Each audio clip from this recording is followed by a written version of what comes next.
Alright, let's get this started. I started off by milling down some rough lumber that I had just laying around. Now, since I don't own a joiner, I had to hot glue and shim my rough stock down onto a sheet of melamine to get one of the sides flat. And then I can easily pop it off and run the opposite side of the lumber back through the planer to get the stock perfectly flat. I want the chessboard to obviously be two-toned, so I figured walnut and maple would be a perfect combination. Oh, and I forgot to do the intro thing, so let's knock that out.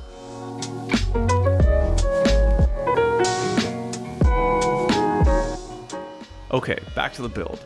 So, those boards were milled to just a touch over 1/2 inch, but the edges were still pretty rough. Now, before I get too far into this project, I do want to let you know that I do have step-by-step PDF plans and an accompanying SketchUp file available for you if you need a little bit more instruction. I'll leave a link down to those in the description, or you can check out my website. Alright, back to the build. Again, I don't own a joiner, so I elected to use my router table to joint the edges of the boards. If you want more detail about exactly how to do this, I made a separate video going over this technique that I'll link down in the description for you.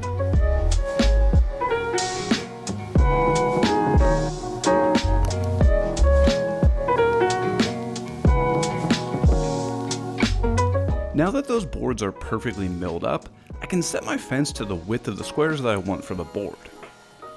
First number is a 2. 2 inches seemed like a pretty solid number, so that's what I picked. Now, it really doesn't matter at all what size you choose, just as long as your pieces actually fit. Man, I really should have cleaned this off before I started recording the voiceover. So I've cut down a couple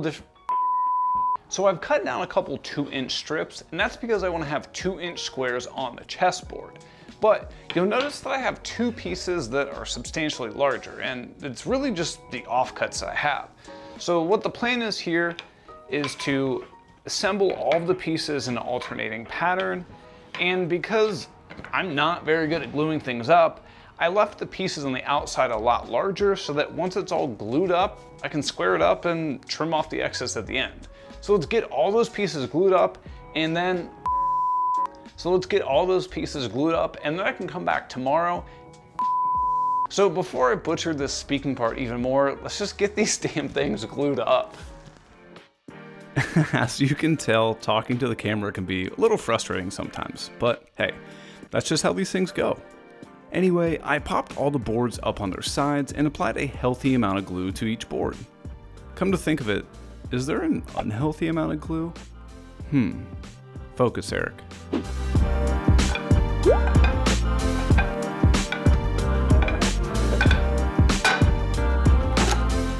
Alright, so I got those boards in the clamps. Actually, I should probably add a couple more clamps. Alright, that should be enough there. Oops, nope, I guess I'm still going. It's a little bit overkill there.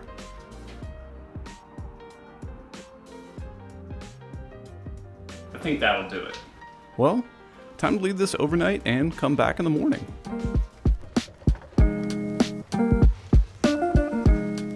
Fantastic, she's still here. Glad the clamps are able to keep her from disappearing. Let's get these things off. If there's any comment that's overplayed in the woodworking arena, it's always the whole "you could have added another clamp" thing. This was just one way to hopefully combat those comments, but it'll probably just spark more. Don't have a fancy clamp rack? Neither do I. I just have some 2x4s screwed into the wall and they work great. So it's a new day is probably evident by the new outfit and the fact that the glue's actually dry. But I don't remember if I told you guys about these pieces of wood that I'm using that are going across them. They're basically just some scrap pieces of wood that are covered in packing tape so the glue doesn't stick to them. And by sandwiching the board down, I can just kind of make sure that all the pieces stay flat. I think they're called cauls or something, but I just call them glue boards because I don't know. The cauls easily pop off, and then I can grab my finest and most expensive rusty chisel from Harbor Freight to help remove all of the excess dry glue.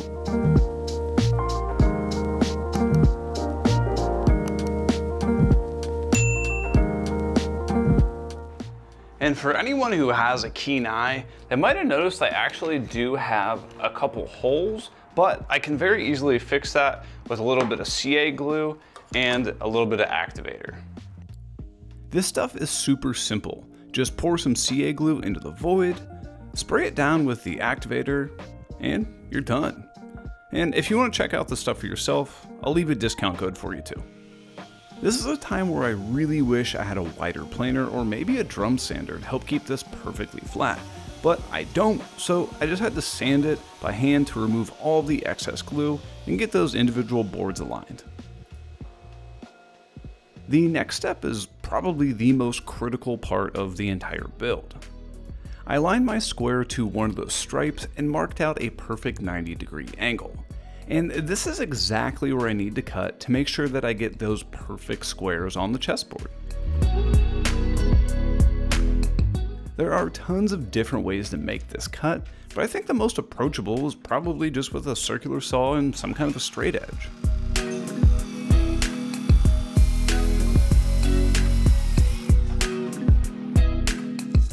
Now with a perfectly straight edge on one side of the board, I can run the panel through the table saw again to get more of those 2-inch strips.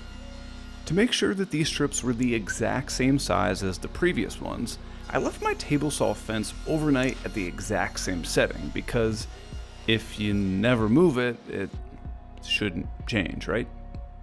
And just like before, I also made those 2 outside strips just a touch wider.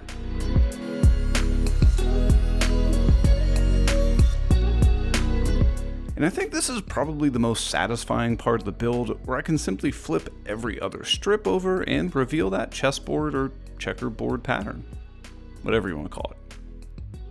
This next glue up is probably the most difficult part of the project, because you have to get all those lines matched up perfectly. Spend a little time and make sure that those boards are exactly how you want them, because after they're glued together, there's nothing you can do about this. Again, I'll use those call boards to help keep everything flat during the glue up, and several hours later, I can come back and remove all the clamps. A little bit of cleanup for all of that glue squeeze out, and it's time to sand.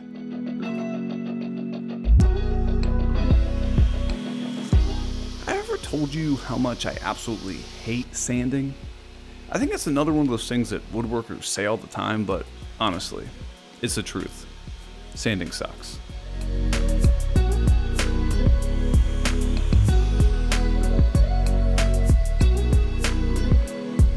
So the board is prepped and I'm ready to cut it down. However, it is a little bit thin, and I'm worried that since this thing is solid wood, over time it might warp a little bit. So to combat that, my thought is I'm gonna take a nice sturdy piece of Baltic birch plywood that's gonna be really flat, really sturdy over time, and I'm gonna glue this down on here. That way it'll have a nice flat surface and hopefully it won't move. But I've never made a chessboard, so hopefully this works. I always like to try to have fun out in the garage, so on every build I do, I like to include a little hidden message. Just make sure that whatever you write is the truth. Austin does hate peanut butter. Yeah! I can't get it open. Miranda was nice enough to come out in the garage and help me get all this laminated up before we went out for some dinner. And she's even more obsessed with peeling glue off things than I am. But we grabbed some of those calls from before to help get some nice even pressure across the whole board, and we left it overnight and grabbed some pizza. One pizza later, I could come back and remove all of those clamps. All right, so now that all that glue's set up overnight, it's totally cured. This thing is dead flat and I'm really happy with how it's turning out. Obviously this is not a square yet, so the next thing we need to do is go and mark out all of the outlines of where it needs to be cut. It doesn't even make any sense. I need to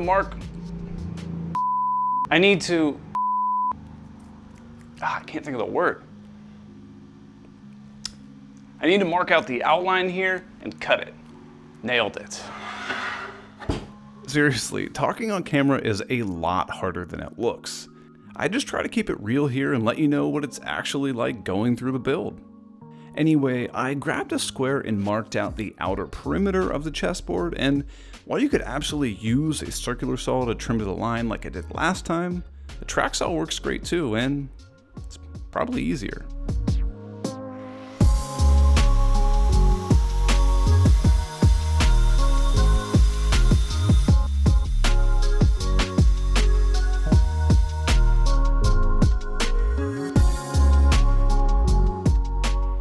With one straight edge, I can bring it over to the table saw and remove the bulk of the material on the opposite side before slowly creeping up on that final width.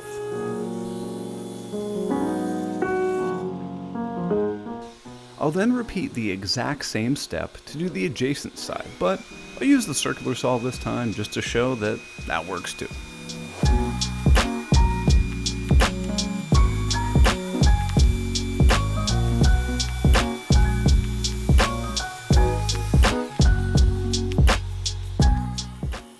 Another rough cut of the table saw, and then a final pass to get the board perfectly sized.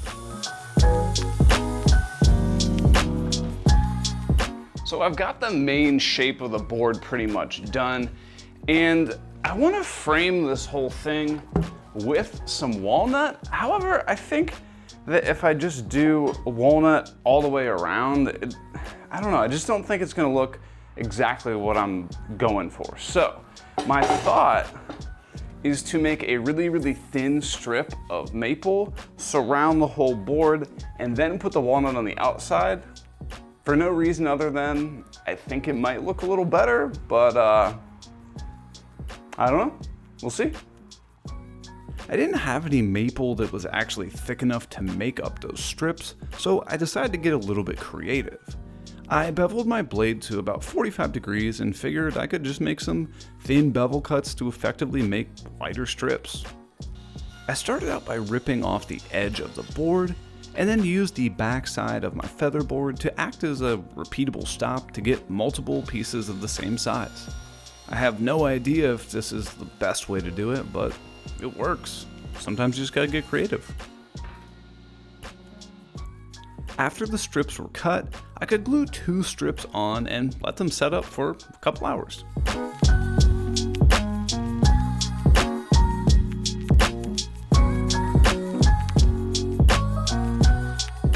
I'll just very quickly trim off the excess here, and I would tell you to use a flush trim saw, but this is all that's left of the crappy one I bought, but actually still works, so, you know. Hey, use what you got, right? The half of my flush trim saw that I had left worked perfectly to cut off the excess on the ends of the boards, and then I had the clearance to glue on the 2 remaining strips. Here's a better look at the high quality tool at work. I'm talking about the broken saw. Now those edges are slightly proud and I don't own a hand plane. Come to think of it, I don't think I've ever even used one, so I just sanded everything flush.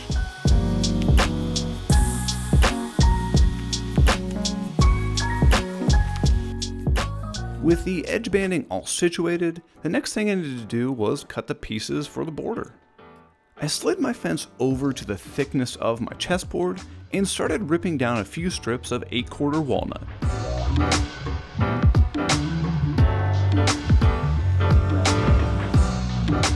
So now that I've got all those pieces that are gonna make the border that's gonna go around the chessboard, I can start breaking them down. This doesn't make any sense. I can start cutting the miters, there we go, cutting the miters on the ends of all the different pieces.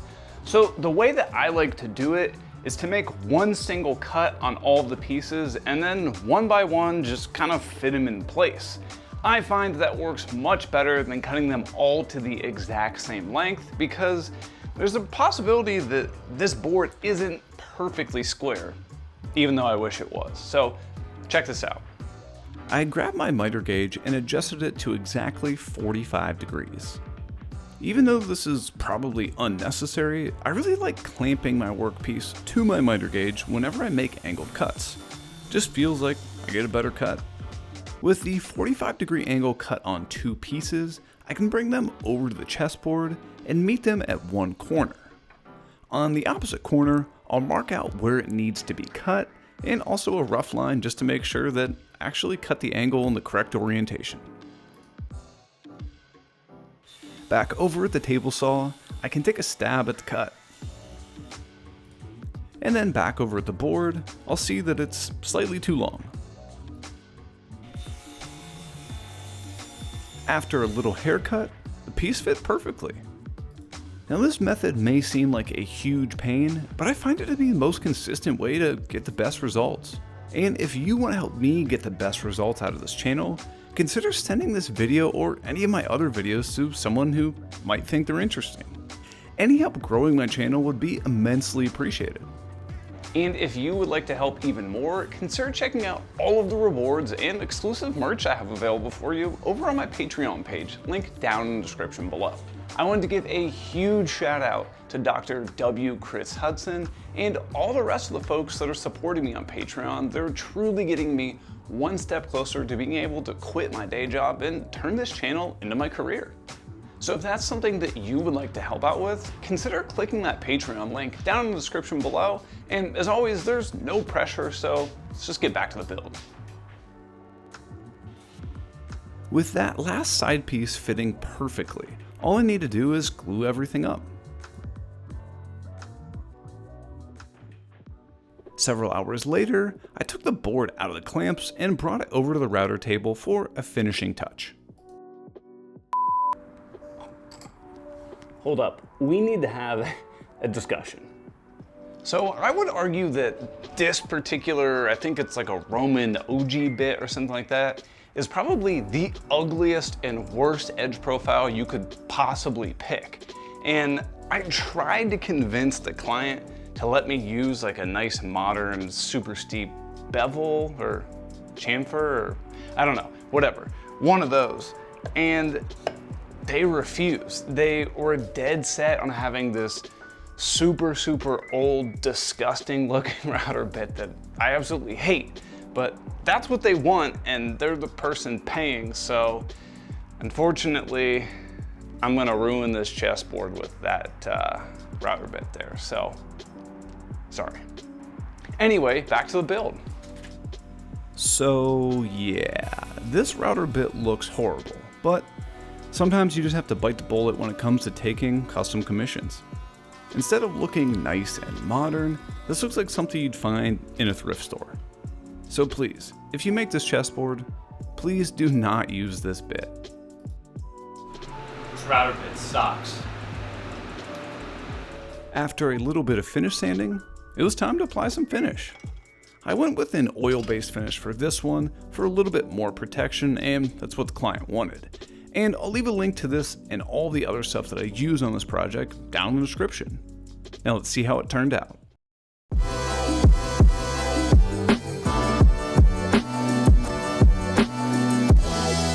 This project was a really fun change of pace from what I typically build. I really enjoy working on these types of smaller projects in between larger builds because it just gives me a quick win. Anyway, I really hope you enjoyed this one and let me know down in the comments what you want me to build next. Again, huge thanks to all my Patreon supporters and I'll see you on the next one.